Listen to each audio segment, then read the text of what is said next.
سەبارەت بە دۆخی ناوچەکە و ئەو ڕۆژێکە هەیە دکتۆر فرانک مسمار ئەندامی پارتی کۆماری و ڕاوێژکاری ئەنجومەنی ڕاوێژکاری زانکۆی ماریلاند لە تێکساسی ئەمریکاوە لەگەڵمان میوانە. دکتۆر سوپاس بە ئامادەبوونی بەڕێستان، بەخێر بێن. دۆخەکە چۆنە بینن؟ یعنی بەچی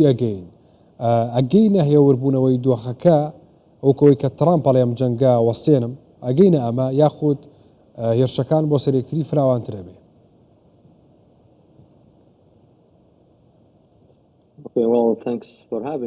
سپاس بۆ میوانداریتان. پێشەوەی باسی ئەوە بکەین، باسی هێرشەکانی ئیسرائیل و ئێران نەبێ هەندێک شتەیە بزانین ڕەهەندەکانی ئەم شەڕانە چین لە لای ئیسرائیل و لە لای ئێرانەوە، چونکە ئێران باسی کردووە و ئیسرائیلیش ئامانجی خۆی هەیە. ئەمە ملمانەیەک لە نێوان ئەم دوو وڵاتەدا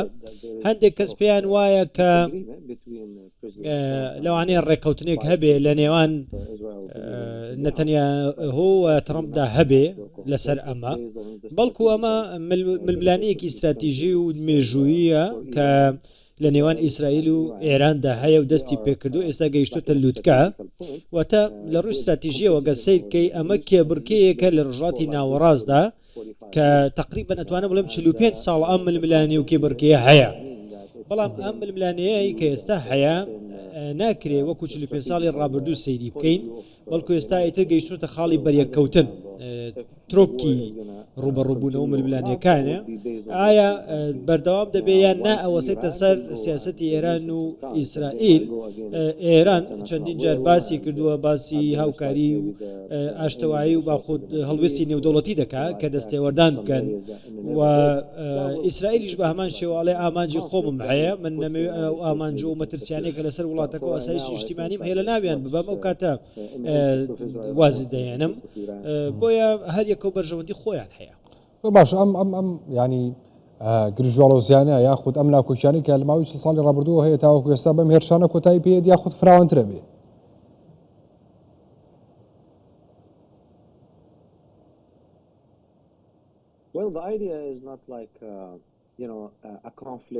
ئەم ململانەیە ململانەیەکی کراوەیە، واتە بەرژەوهەریەکە و بەرژەوەندی خۆی هەیە، وەک گوێمان لێ بێ کە خەڵکێکی زۆر قسەی لێکا تقریبا 15 ساڵە خەڵک باسی ئەم ململانەیەی نێوان ئێران و ئیسرائیل دەکات. ئێران دەستی بۆ ئەتۆم و موشکی بالیستیکی بردووە کە هاتووە بە ئاشکرا هەڕەشە لە ئیسرائیل دەکات و ئیسرائیلیش ئەم هەڕەشەی بەجددی وەرگرتووە و دەیەوێت کە بێت ئەم پرۆگرامی ئەتۆمی و موشکی ئێران لە ناو بەرێ. بۆیە ئەوەی کە ئێستا ڕوئەدا، ئەوەی کە ئێستا ئێمە ئەی بینین ئەوەیە جۆرێکە لە وەکوتمان ململانی ڕۆژڵاتی ناوەڕاست لە نێوان دوو وڵاتدا، ئیسرائیل و ئێران یاخود وڵاتانی بابەتی نەوت و بابەتی هەژمونی وڵاتان لە ناوچەکە هەمووی کاریگەری هەیە و ئێران ئەتوانم بڵێم لە 30 بۆ 35 ساڵی ڕابردوو وڵاتێکی زۆر بەهێز بووە و وزەی و نەوتێکی باشی هەبووە و هەمووی بەکارهێناوە بۆ دروستکردنی ئەتۆم و چەکوچۆڵی سەربازی و موشک و ئەمانە و لە ڕێگەی ئەمانەوە هەڕەشەی کردووە لە ئیسرائیل. بینیومانە کە ئیسرائیل پێی وایە کە ئیسرائیل ناتوانێت ڕوبەڕووی بێتەوە و هەستاوە بەوەی کە لە ناو خاکی وڵاتەکەی هاتوتە دەرەوە، پێی ناوەتە وڵاتانی دراوسێ لە ناوچەکە و هێزی خۆی میلیشیای سەر بەخۆی دروست کردەوە. جارێکی دیکە ئەم میلیشیانش هەستاون هەڕەشە لە ئیسرائیل دەکەن، واتە هەڕەشەکە تەنها لە ئێرانە نەماوەتەوە. بەڵام ئیسرائیل تگەیشتا ئەو قەنەعەتەی کە ئیتر ئەبێ لە حەماسەوە، لە لوبنانەوە، لە حیزب اللهەوە، لە سووریاوە و هەندێک جار لە حوسیەکانەوە دەستی پێکردەوە، لەوانەیە لە عێراقیشەوە دەست پێ بکە. بۆیە ئەمانە لە ناوبەرێت دواتر دەستی کرد بە ئێران. قسەکە لەسەر ئەوەیە کێ ئەبێ کۆنتترۆلی ڕۆژڵاتی ناوەڕاستی لە دەست بێ. ئێران ئەگەر دەستی بگەشتایەتە چەکی ئەتۆم ئیتر کۆنتترۆل و دەستی باڵا لای ئێرانە بوو، بەڵام ئیسرائیل ئاگاداری ئەم پلانەی ئێران بوو، هەستا وەک وتمان میلیشیاکانی سەر بەو وڵاتەی لە ناوچەکە هەموو بێدەنگ کرد، ئێستا هاتوتە سەر ئێران و لێ ناگەڕێ بێت چەکی ئەتۆم دروستکە و موشک دکتۆر ئەمە ئیسرائیلێکە هەورەکە بۆ کۆنتترۆلکردنی ڕۆژهەڵاتی ناوەڕاست و کۆی کە بەڕێز باسیەکەی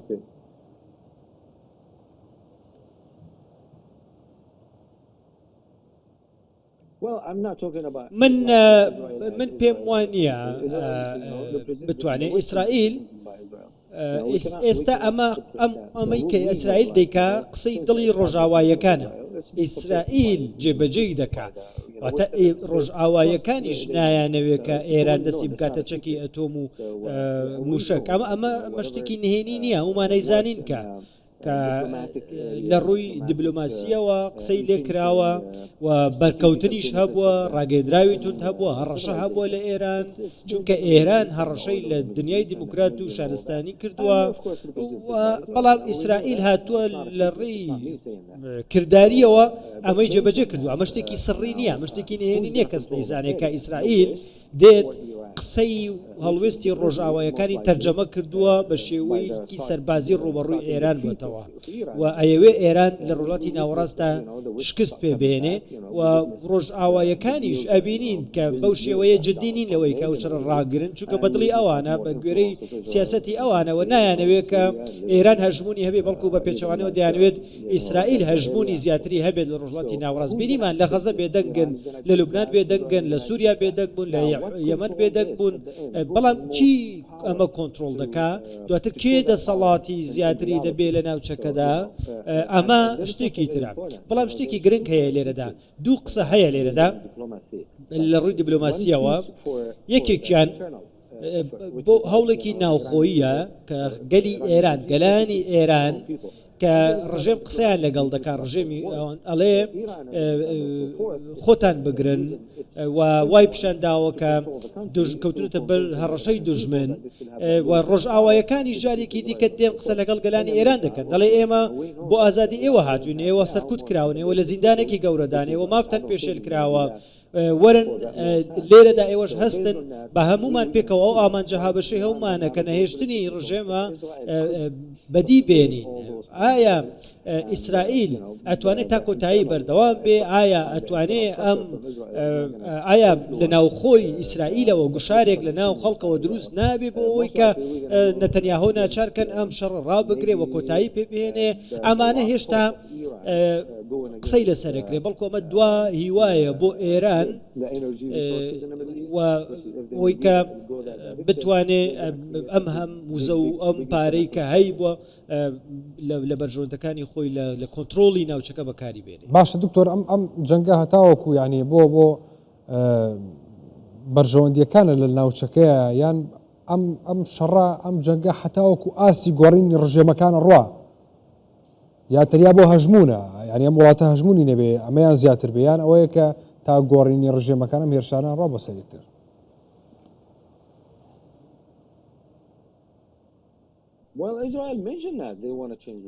ئیسرائیل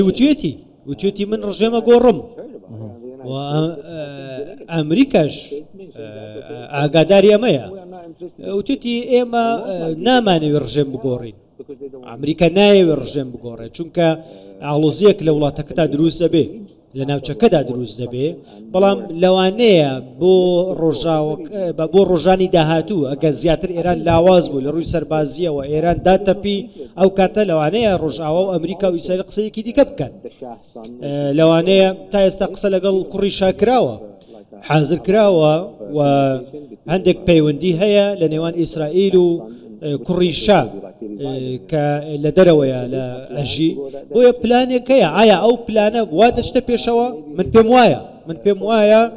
معارەزەی ئێرانی کۆکەنەوە بەڵام ئەوەستێتە سەر ئەوەی کە تا چەند ڕژێمی ئێران خۆی دەگرێ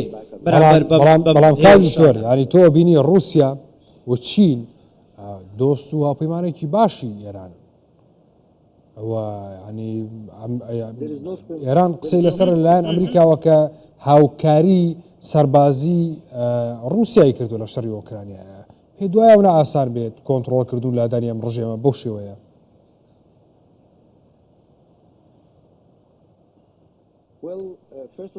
پێش هەموو شتێ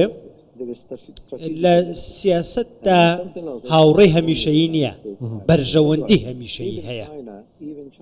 چین و رووسیا ئەمان هیچ کات نایانەوێت ئێران ئەتۆمی هەبێ بزانن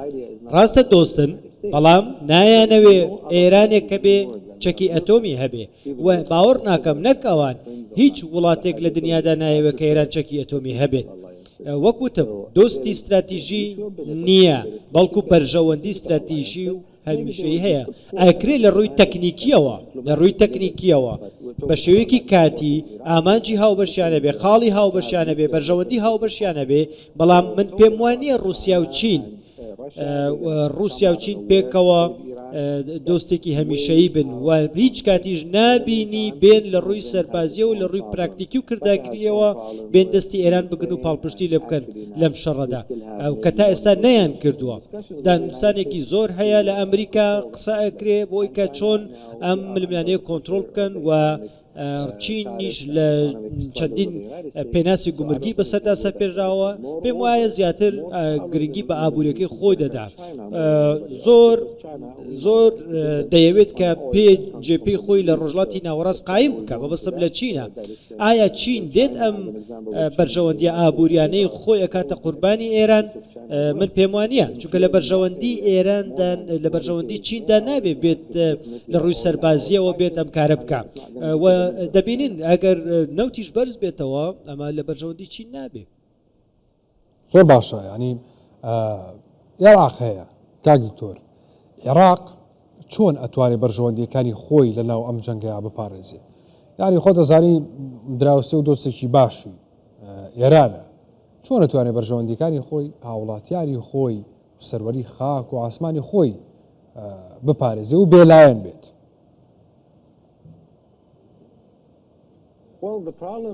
کێشەکە لە عێراق ئەوەیە لە ناوبردنی پەل و پۆکانی ئێرانە لە ناوچەکە ئێرانیش کێشەی هەیە چونکە دەستێوەردانی لە کاروباری وڵاتەکەیە دەکرێت لەلایەن ئێرانەوە و دەبینین کە زۆرێک لە میلیشیەکانی سەر بە ئێران لە سووریا کشانەوە هەمویان هاتنە عێراق و ئەمریکاش بە هەمان شێوە هەندێک لە هێزەکانی خۆی کشاندەوە هێناویە کوردستان و لە کوردستان جێگیری کردن هیچ شاراوە نییە کە عێراق بە تەواوی لە ژێر هەژمونی ئێراندایە هەر لە بابلین ساڵانی 2023 تا ئێستا هەتا ئێستا لەژێر هەژمونی ئێرandایە و خەڵکی عێراق ئەمەیان ناوێ بەڕاستی دەیانەوێت ڕزگاریان بێ لەم هەژمون و لەم کۆنتترۆلکردنی ئێران لەوانەیە بەرژەوەندی هاوبەش هەبێ لە نێوان ئێران و عێراقدا لە هەندێ بواردا بەڵام ئەوانەی کە ئێستا لە بەغدان لە عێراقن زیاتر پرۆ ئێرانین واتە لە بەرژەوەندی ئێران سیاست و قسە و جوڵە ئەکەن و هاتوون ڕۆژئاوایەکانیان لە خۆیان تووڕە کردووە بەڵام بەدڵنیاییەوە لە بەرژەوەندی عێراق نابێ و ئەگەر وابێ زیانێکی زۆر بە عێراق و گەلی عێراقی شەکەوێ زۆر باشە عێراق چۆن ناتوانێت ینی بێلایەن بێ چۆن ناتوانێت بەرژەوەندەکانی خۆی بپارێزێ ینی چی بکە بۆی کە نەکەوێتە ناوەم شەڕەوە چونکە بێگومان زەرری زۆری لێیەکە ینی ئەوتا سەرۆکی ئەمریکاڵێ لە ئەگەریەوەی کە هێرش بکرێتە سەر بەرژەوەندیەکانمان لە ناوچەکێرش بکرێتە سەر کارمەندەکانمان هاوڵاتیەکانمان بە جۆرێک وەڵامەینەوە وەڵامدانەوەی وای سەربازیتان نەبینی بێ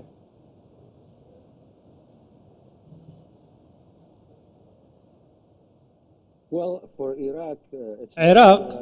باشترە بۆ خەڵکی عێراق باشترە کە سەروەری وڵاتەکەیان بپارێزن وڵاتەکەیان نەیەڵن بکەونە ناو ململانێکەوە ئەو ملمانەی کە هەیە ململانەیەکی سەختە و ئەو چەکەی کە ئێستا بەکاردێ لە هەردوو لاوە سنووردارە و خود چەکێکە کە ئەگەر ئێران بیەوێت کە خاکی عێراق بەکار بێنێ لە دژی ئیسرائیل کە شتێکە ڕۆژاوایەکان نایەنەوێ ئەم شتە ڕووبدا و لە دژی بەرژەوەندەکانی ئەمریکا دەبێ یاخود بێت لە ناو عێراقەوە هێرش بکاتە سەر بنکە سەربازیەکانی عێراق ئەو کاتە بەدڵنیاییەوە عێراق ئەخاتە ناو چقی ئەم شەڕە و هیچ کات لە بەرژەوەندی عێراقدا نابێ بە بۆچوونی من خەڵکی عێراق گەلانی عێراق من پێم وابێ دان بە خۆیاندا بگرن دوورکەونەوە لە ململانەیە دەستێوەردان نەکەن پاڵپشتی ئێران نەکەن ڕێگە نەدەن ئێران بەکاریان بهێنێ و خاکی وڵاتەکەیان خەڵکی وڵاتەکەیان بەکار بهێنێ و هێرش بکەنە سەر بنکە سەربازیەکان و بەرژەوەندەکانی ئەمریکا ئەگەرنا زۆر خراپ دەبێ ئەمە وەک وتمان ئەوەستێتە سەر بڕیاری سەرکردایەتی عێراق کە چ بڕیارێک دەدا بەڵام بڕیاری ژیرانە ئەوەیە دوورکەوێتەوە لە ململانەیە. زۆر باشە. ئەی چی سەبارەت بە هۆڵانی کە هەیە بۆ ئاساییکردنەوەی ئەم دۆخە؟ یعنی ئەمە هۆڵانە بەکوێگەن ئەمە هۆڵانە زوو ئەنجامیانە بێ و هیچ هەنگاوێکی کرداریان لەیەکەوێتەوە یاخود تەنیا قسەکردنە.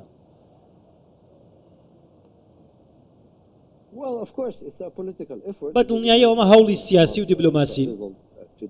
و من پێم وانە بە وزویە بگاتە ئەنجام هەر کەسە قسەی خۆی دەکا هەڵوێستی خۆی ئەخاتە ڕوو بۆیە من بۆ ئێستا من پێم وایە زۆر درەنگە بۆ ئەم قسانە دەبوو پێشتر نیان هێشتای بگاتە ئەم ڕوبەڕووبوونەوەیە من پێم وایە ئیسرائیل تا لە ناوبردنی ئەتۆم و موشکەکانی ئێران پرۆگرامی موشکی بالستی ئێران ڕاناوەستێ ئێمە دەبێ واقعی بین ئیسرائیل ڕاناوەستێ ئەمە ئیسرائیل لە لای ئێرانەوە وتمان ئێمە لە سێ ڕۆژی ڕابردوو بینیمان کە موشکی بالستی هەیە و من پێم وان نییە بێجگە لەم موشکانە هیچی تری هەبێ ناتوانێت فڕۆکە جەنگیەکانی بەکاربێنێ هێزی ئاسمانی بەهێزی نییە کاریگەری نییە بۆیە ئێران هەموو دەستی خۆی پیشان داوە ئەی باشە سبەی دوو سبەی هەفتەیەکی تر ئەم موشکە بالستیکیانی تەواو بوو بە چی شەڕەکە هەنگاوی داهاتوو چییە بەڵام من دڵنیام کە ئیسرائیل زۆر لەوە زیاتری هەیە فڕۆکەی جەنگی بەهێزی هەیە سیستمی بەرگری ئاسمانی هەیە موشکی هەیە و زۆر شتی دیکەی هەیە ئەو کاتە ئێران کە موشکی نەما ئەو کاتە لە پێگەیەکی زۆر زۆر لاوازەوە ناچارە بێتە سەرمێزی گفتوگۆ بەڵام ئێستا ئەگەر بێت و گوشار بکە لە میلیشیەکانی سەر بەخۆی ئێران ئەمریکا بکاتە ئاماج ببورن ئەو کاتە زۆر مەترسیدار دەبێ و ئەو کاتە کۆتایی ڕژێمی ئێران دەبێت ئیتر بە هیچ شێوەیە شتێک نامێنێت بە ناوی کۆماری ئیسلامی ئێرانەوە. بەڕێز دکتۆر فرانک مسمار سەرۆکی ئەنجومەنی ڕاوێژکاری زانکۆی ماریلاند لە تێکساسی ئەمریکاوە لەگەڵ مابووی سوپاس بۆ ئامادەبوونی بەڕێستان بەخێر بن.